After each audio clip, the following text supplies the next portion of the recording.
Hello everyone, welcome to my channel. आज हम लोग कॉजेज़ एंड रेमेडीज़ पढ़ेंगे अपनी स्विंग प्रॉब्लम की। हमने कुछ टॉपिक्स अपने दो वीडियोस में, दो लेक्चर में कवर किए थे, दो पार्ट में हमने अपने कवर किए थे एंड लेफ़्ट ओवर हम लोग अपनी इस पार्ट में कंप्लीट करेंगे। तो आइए स्टार्ट करते हैं।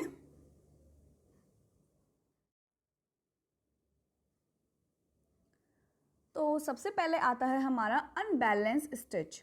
अनबैलेंस स्टिच क्या होती है, इसके नेम से ही आप समझ पा रहे होंगे कि अनबैलेंस यानी कि जो एक बैलेंस में वर्क नहीं होती, जो एक बैलेंस में सिलाई नहीं की जाती, उसको हम अनबैलेंस स्टिच बोलते हैं।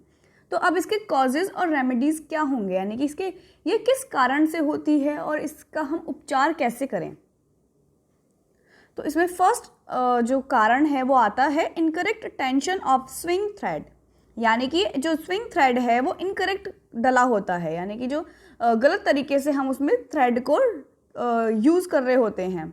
तो इसका उपचार क्या होगा, the setting of accurate tension to the thread. तो जो टेंशन स्क्रू होता है जहाँ से आप थ्रेड डालते हैं, उसका जो स्क्रू है उसको ढीला या टाइट करें, उसकी सेटिंग करें कि अकॉर्डिंग टू जैसे भी आपको सिलाई चाहिए उसके अकॉर्डिंग आप उसको सेट करें। देन सेकंड आता है हमारा used incorrect thread path. Incorrect thread path यानी कि जहाँ से हमारा थ्रेड निकल कर जाता है अपने निडल में, यानी कि जो पूरा एरिया होता है जो वो कवर करता है वो कई बार गलत तरीके से लगा होता है धागा, तो उसको ठीक करें using of accurate thread path. और उसका जो उपचार है क्या है, उसको ठीक करके लगाएं, जिस तरीके से वो लगना चाहिए, जो उसकी इंस्ट्रक्शंस होती हैं उसको फॉलो करके उसको लगाइए। थर्ड आता है हमारा incorrect adjustment of needle thread path, यानी कि अब है कि हमें निडल के पास तक, जो निडल के पास से जो निकल के जाता है धागा, निडल के आई में से जो निकल के जाता है धागा, वो हमारा गलत डला हुआ होता है। कई बार क्या होता है, जैसे हम थ्रेड जो मशीन में डालते हैं वो हम राइट टू लेफ्ट डालते हैं, लेकिन जो हमारी, ये तो इलेक्ट्रिक मशीन का हो गया, लेकिन जो हमारी डोमेस्टिक मशीन होती है उसमें हम लेफ्ट टू राइट डालते हैं। तो इन सब चीज़ का भी ध्यान रखना होता है कि कौन सी मशीन में कहाँ से डलना है थ्रेड।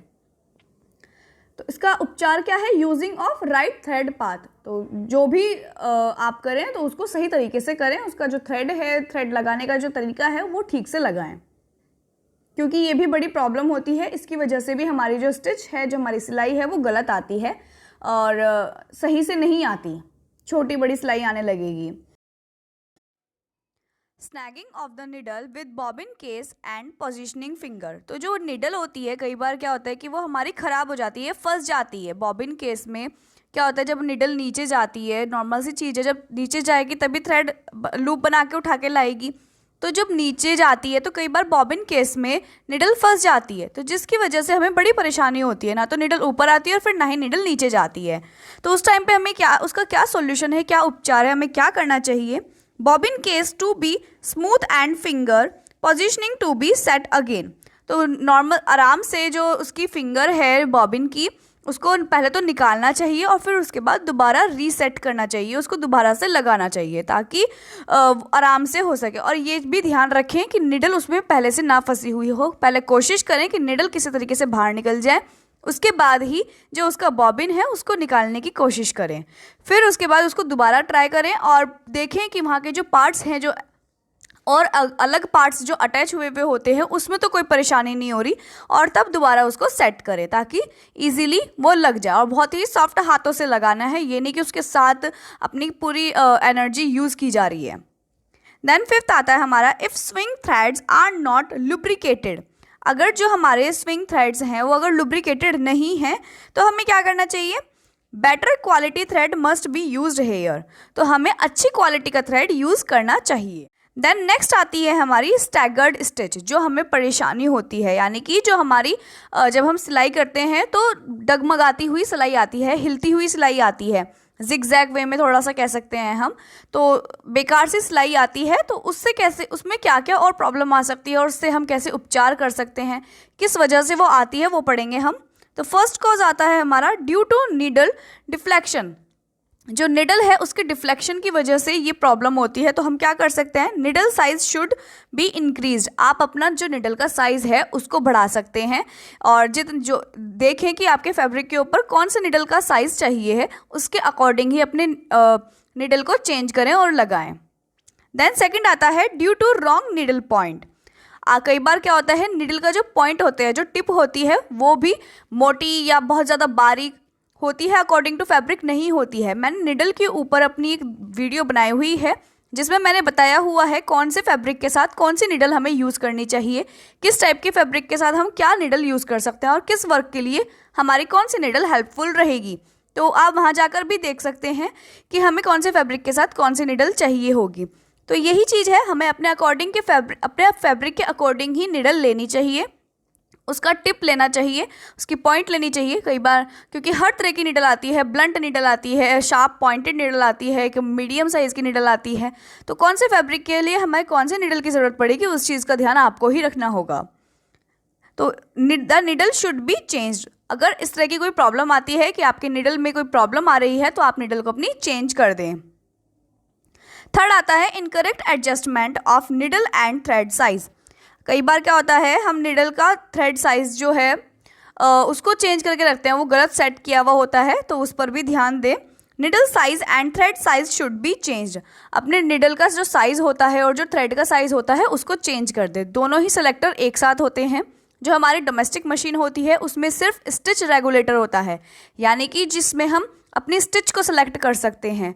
हमारा निडल सेलेक्टर नहीं होता, निडल थ्रेड सेलेक्टर नहीं होता है। निडल का जो साइज़ होता है उसके लिए कोई सिलेक्टर नहीं होता है, लेकिन जो हमारी इलेक्ट्रिक मशीन्स होती हैं उसमें ये ऑप्शन होता है कि हमारे निडल का जो थ्रेड साइज़ है वो किस तरीके से आएगा। और स्टिच जो सिलेक्टर होता है उसको भी अकॉर्डिंग टू यू सेलेक्ट करके रखें। ये ना हो कि बहुत ज़्यादा बारीक कर दिया आपने और उस फैब्रिक पर नीड ही नहीं है इतनी बारीक सिलाई की। तो ये जो कुछ पॉइंट्स होते हैं इनका हमें ध्यान रखना चाहिए। फोर्थ आता है due to defected motion of feed dog. तो जो फीड डॉग, मैंने आपको फीड डॉग के बारे में बताया था कि कई बार क्या होता है कि फीड डॉग का वर्क क्या होता है, कपड़े को पीछे की ओर धकेलना। तो वो जो अपना प्रोसेस होता है उसका, वो कई बार नहीं निभा पाता। तो उस चीज़ को भी ध्यान रखना चाहिए। हमें ऐसे में क्या करना चाहिए, क्या उसका उपचार करें।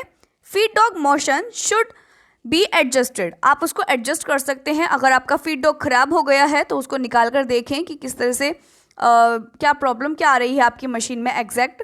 अदरवाइज मैकेनिक को बुलाकर उसको चेंज करा दें, उस पार्ट को चेंज कर दें। फिफ्थ आता है the fabrics are not controlled properly in the feed mechanism. जो आपके फैब्रिक हैं वो क्या नाम कंट्रोल में नहीं आ रहा है। हालांकि जैसे फॉर एग्जांपल कॉटन का फैब्रिक है, वो स्लिपी नहीं होता, लेकिन फिर भी वो कंट्रोल नहीं हो रहा है आपकी मशीन से। फैब्रिक को कंट्रोल कौन करता है, प्रेशर फुट और फीड डॉग। और रखा किसके ऊपर जाता है, थ्रॉट प्लेट और स्लाइड प्लेट के ऊपर। तो ये जो कुछ पार्ट्स होते हैं मशीन के, अगर ये फैब्रिक को रोक नहीं पा रहे हैं तो इसका मतलब आपके जो पार्ट्स हैं उनमें कुछ प्रॉब्लम आई है। तो ऐसे में हमें क्या करना चाहिए, accurate pressure of the pressure foot should be adjusted.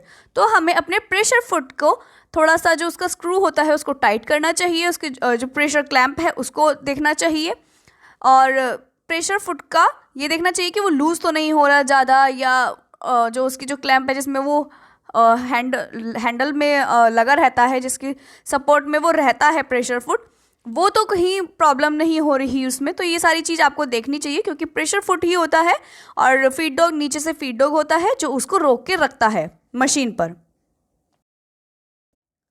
Then next stitch आती है हमारी वेरिएबल स्टिच डेंसिटी। तो इसमें क्या होता है कि कई बार स्पेस छूट जाती है जगह जगह पर। जैसे हम ओवरलॉक स्टिच कर रहे हैं तो उसमें क्या होता है कि कई कई जगह पर या तो बहुत सारा धागा आ जाता है या स्पेस छूट जाती है। तो वो क्यों होती है और उसको कैसे सॉल्व करें, उसके बारे में हम लोग पढ़ते हैं। फर्स्ट आता है हमारा the incorrect unwinding of thread form package during swing. तो जो अनवाइंडिंग होती है, यानी कि जो आप वाइंड करते हैं अपने बॉबिन को, उसको अनवाइंड करें, मतलब अनवाइंड होती है वो।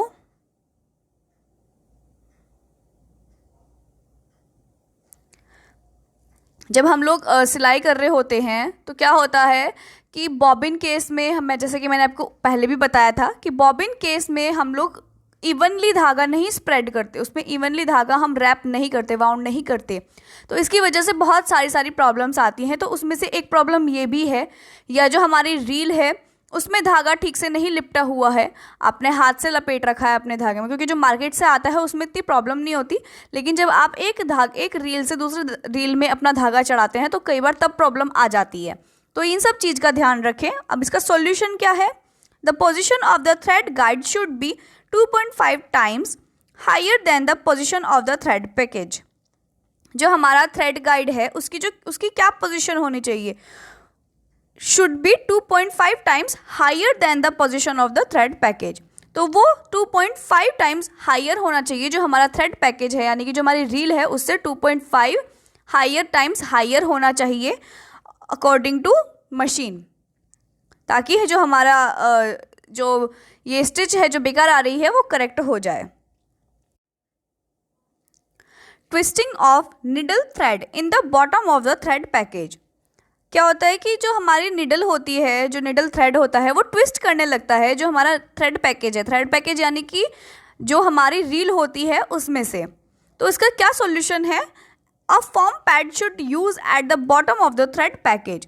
तो जो आपका थ्रेड पैकेज होता है उसके नीचे हमेशा फॉर्म पैड लगाएं, जो पैड होता है फॉर्म का उसको लगाएं। मैंने अपनी पिछली वीडियो में भी बताया, तो जो स्पूल पिन होती है उसके नीचे एक फॉर्म लगी होती है। कई बार मशीन में अगर वो नहीं अवेलेबल होती तो आप लोग खुद लगा लें उसके नीचे फॉर्म। तो इससे क्या होता है, मशीन उछलती, वो जो रील होती है वो अपनी जगह उछलती नहीं है, और जब उछलेगी नहीं तो वो इलझेगी भी नहीं किसी और चीज़ में। तो इस चीज़ का भी ध्यान रखें। थर्ड आता है twisting of thread in the thread guide. Thread guide में कई बार क्या होता है, जो थ्रेड है वो लिपट जाता है, उसमें ट्विस्ट हो जाता है। तो उससे कैसे रिसॉल्व करें, उससे हम कैसे बच सकते हैं, क्या सॉल्यूशन है उसका? Correct threading of swing thread during swing. तो जब आप सिलाई करने बैठे तो हमेशा ध्यान रखें कि थ्रेड गाइड में जो धागा आपने गाइड किया है वो ठीक से किया है या नहीं किया है। ऐसा ना हो कि आपने उल्टा धागा लगा दिया हो, क्योंकि जब हम धागा लगाते हैं तो हमें कई बार इन्फॉर्मेशन नहीं होती, या भूल जाते हैं, या कुछ भी प्रॉब्लम हो सकती है, तो वो चीज़ हम परफेक्टली नहीं यूज़ कर पाते। तो इसका भी ध्यान रखना है कि ये कोई प्रॉब्लम क्रिएट ना करे और धागा ठीक से हम लोग लगाएं, अदरवाइज इस टाइप की कुछ प्रॉब्लम्स निकलती रहेंगी आपकी सिलाई में। Excessive tension of the thread. जो टेंशन थ्रेड होता है वो बहुत ज़्यादा एक्सेसिव हो जाता है, एक जगह पर ही कई ज़्यादा इकट्ठा हो जाता है। तो उसका क्या सॉल्यूशन है? The tension of the thread should be less और the use of higher strength thread. या तो आप क्या करें कि अच्छी क्वालिटी का थ्रेड यूज़ करें, या फिर टेंशन जो स्क्रू होता है उसको थोड़ा ढीला कर दें। फिफ्थ आता है using of broken check spring. जो आपकी चेक स्प्रिंग होती है वो कई बार टूट जाती है यूज़ करते करते, तो उसका क्या सॉल्यूशन है? Check spring should be changed. तो आपको अपनी चेक स्प्रिंग जो है उसको चेंज कर लेना चाहिए।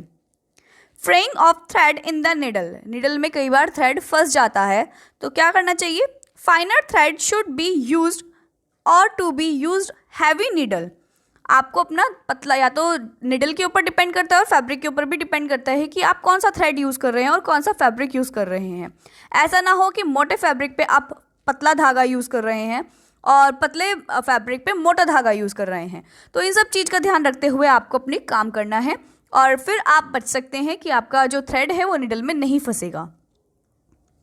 सेवेंथ आता है becoming more heated of swing thread.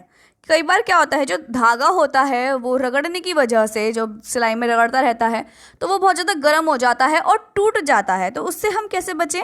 Needle lubricant and needle cooler should be used. आप देखें कि या तो अपनी निडल को कूल कर लें या फिर उसको चेंज कर दें, और देखें कि ऐसा ना हो कि निडल की जो आई है उसका होल बहुत ज़्यादा छोटा है, जिसकी वजह से जो थ्रेड है वो बहुत ज़्यादा रगड़ा जा रहा है निडल में, तो इसकी वजह से भी प्रॉब्लम आ सकती है। तो आप अपने निडल को चेंज करके उसके अकॉर्डिंग लगा लें, या थ्रेड को, पतले थ्रेड को यूज़ करें।